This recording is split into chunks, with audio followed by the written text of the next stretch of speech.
aqimis sholata innas sholata tanha 'anil fahsya'i wal munkar.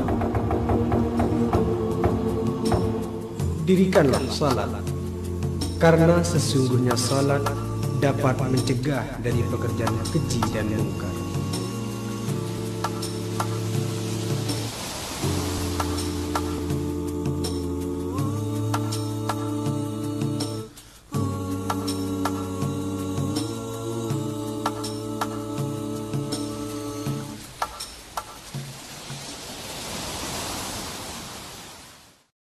Assalamualaikum warahmatullahi wabarakatuh. Bertemu lagi dengan saya Ibu Rina Naini. Pada kali ini kita akan melanjutkan pembahasan materi yang ketiga dan keempat. Baik anak-anakku sekalian MTS Negeri Batang, mari kita bersama simak materi berikut ini.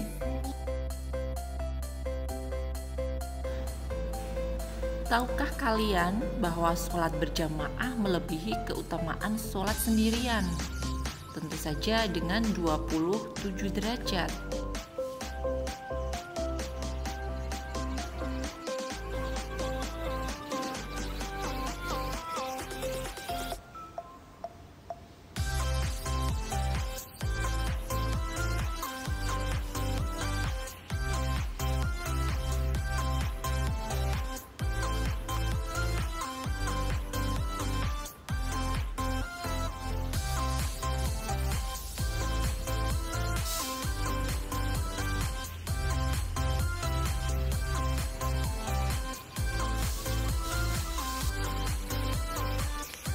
Kata jamaah itu berarti kumpul.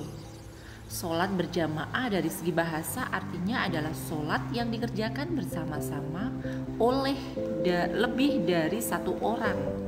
Sedangkan kalau menurut syara, pengertian syara adalah sholat yang dikerjakan bersama-sama sekurang-kurangnya dua orang.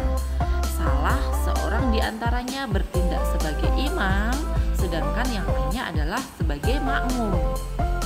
Sholat jamaah dapat dilakukan paling sedikit tadi oleh dua orang dan dapat dilaksanakan di rumah boleh, surau, masjid boleh, atau tempat layak lainnya.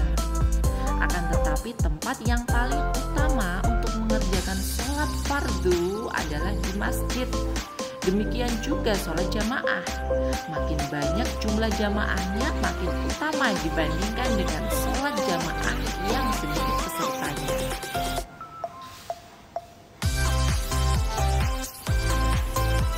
Sekarang mari kita lihat apa saja sih syarat-syarat untuk menjadi imam itu. Syarat yang pertama adalah orang yang lebih alim. Kalau di antara ada dua orang misalkan semuanya alim, kita lihat mana yang lebih alim atau menguasai ilmu agama. Syarat yang kedua, orang yang lebih fasih dalam membaca Al-Quran dan banyak hafalannya tentu saja.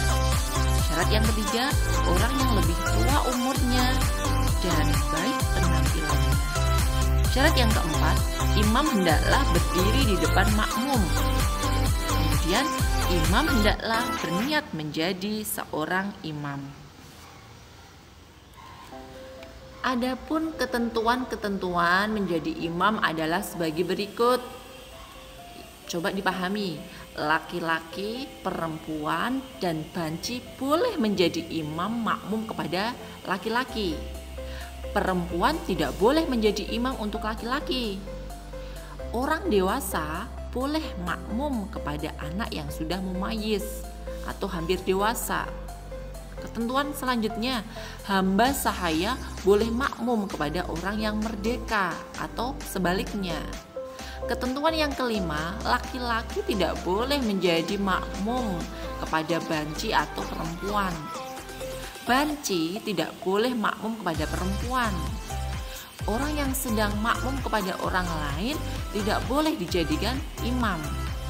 Kemudian tidak boleh makmum kepada orang yang diketahui bahwa sholatnya tidak sah atau batal. Contohnya, tidak boleh makmum kepada orang yang berhadas.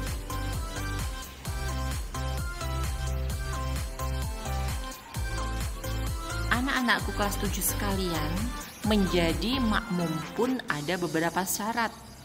Makmum itu sendiri adalah orang yang menjadi pengikut dalam sholat berjamaah. Adapun ketentuan-ketentuannya itu sebagai berikut. Yang pertama, makmum hendaklah berniat mengikuti imam. Adapun imam tidak disyaratkan berniat menjadi makmum. Makmum harus mengikuti segala gerakan imam dan tidak boleh mendahului imam. Kemudian makmum mengetahui gerak-gerik imam, baik diketahui dengan melihat imam sendiri atau melihat makmum yang mengikuti imam atau mendengarkan suara imam. Kemudian imam dan makmum harus satu tempat, tidak boleh beda tempat. Tempat berdiri makmum adalah di belakang imam. Kemudian syarat selanjutnya, imam dan makmum itu hendaklah sama aturan sholatnya. Artinya bagaimana? Artinya tidak sah sholat fardu yang 5 waktu mengikuti kepada sholat gerhana atau sholat jenazah, karena aturan kedua sholat tidak sama.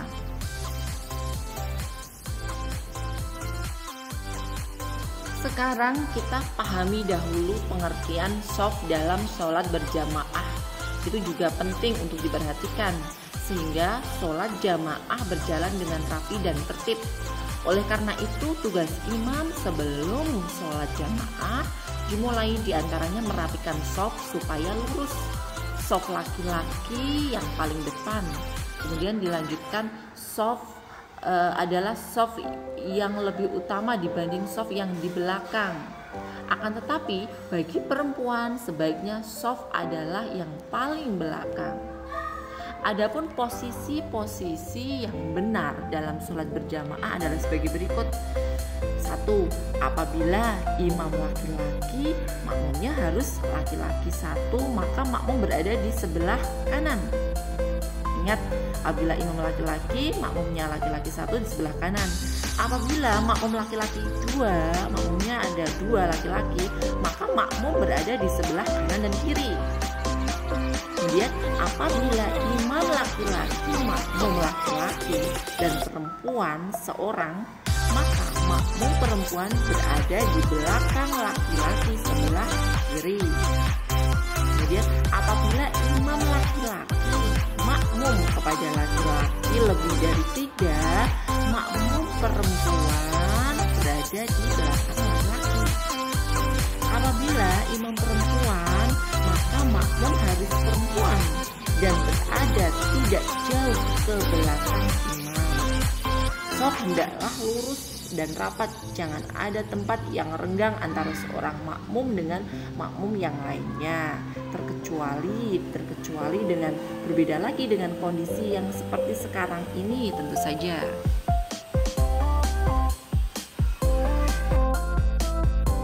Anak-anakku kelas 7, adakah yang pernah mendengar istilah makmum masbuk? Makmum masbuk itu sendiri artinya adalah tertinggal dari imam, yaitu orang yang mengikuti sholat berjamaah tetapi tidak sempat mengikutinya sejak imam melakukan takbiratul ihram atau sejak rakaat pertama. Cara makmum mengikuti imam yang tertinggal nanti adalah dengan mengerjakan gerakan sebagaimana yang sedang dikerjakan imam. Jika makmum masih sempat mendapati imam belum rukuk atau sedang rukuk dan dia dapat melaksanakan rukuk dengan sempurna, maka makmum tadi terhitung mengikuti jamaah 1 rakaat.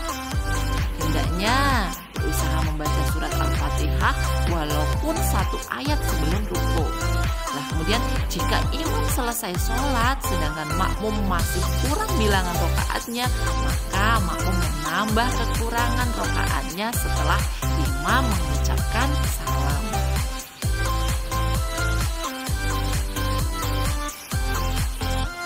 Lalu bagaimana caranya sih kita mengingatkan imam yang lupa? Tentu saja lupa itu kan bagian sifat manusia, imam juga manusia, kadang lupa. Cara mengingatkannya bagaimana? Yang pertama, apabila imam salah bilangan rakaat atau lupa gerakan-gerakan ya, lupa gerakan-gerakan sholat seperti lupa tidak ruku, lupa tidak sujud di antara dua sujud, kemudian lupa tidak duduk di antara dua sujud, tidak iktidal dan sebagainya, maka makmum laki-laki mengingatkannya dengan cara mengucapkan subhanallah, dan makmum perempuan dengan cara tepuk tangan, yaitu punggung telapak tangan kanan ditepukkan pada telapak tangan kiri. Jika sudah diingatkan, imam berjalan terus, maka makmum hendaknya tetap mengikuti, sebab mungkin imam yakin apa yang dilakukannya itu benar.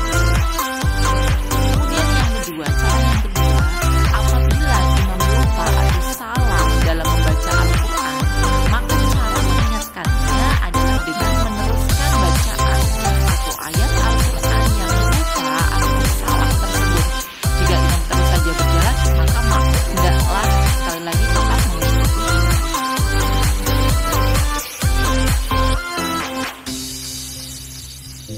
Sekarang kita lihat bagaimana cara mengganti imam.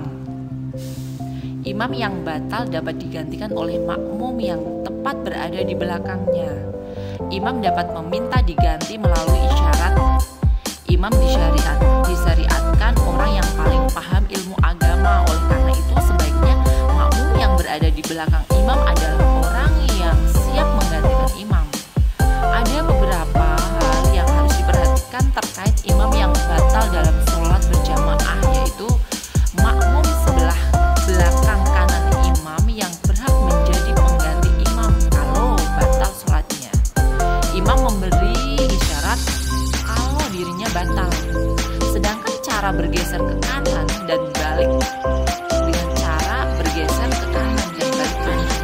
Makmum yang imam menggantikan maju ke depan, menempati posisi imam dan melanjutkan tugasnya. Kemudian cara selanjutnya ada juga model yang imam keluar barisan, kemudian dengan shock bergeser, yang kanan bergeser ke kiri, menempati ruang kosong, begitu seterusnya. Lengkap. Imam yang batal tak ambil wudhu dan masuk di barisan paling belakang atau yang kosong sesuai kondisi untuk melanjutkan ikut imam baru secara masbuk.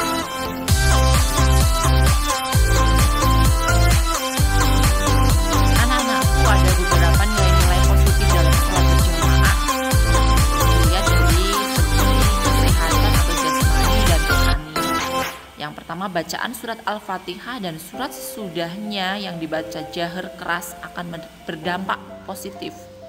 Bagi imam, segala pikiran negatif dan ketakutan yang membebani pikiran akan terlepas, sehingga tekanan darah dan stres berkurang. Hal ini nanti berakibat adanya keseimbangan pada seluruh area tubuh. Kemudian huruf vokal yang dibaca panjang, a, e, u, e, u maksudnya, ternyata dapat merangsang kerja jantung, paru-paru secara optimal, termasuk juga kerja kelenjar-kelenjar tubuh yang lain seperti tiroid, pineal, dan lain sebagainya.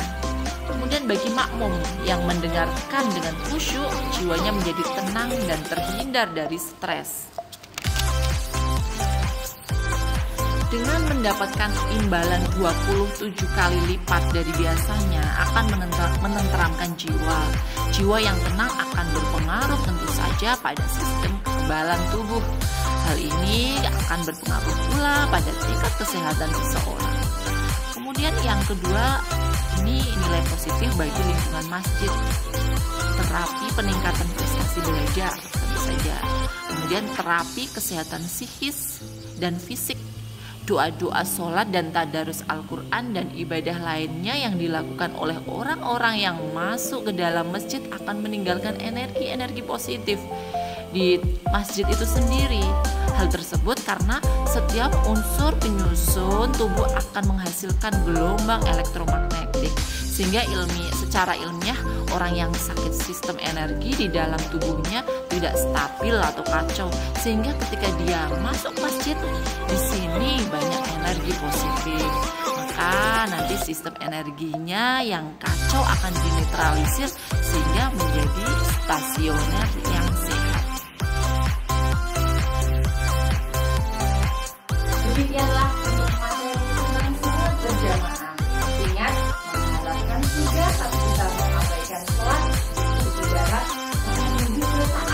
bandara dan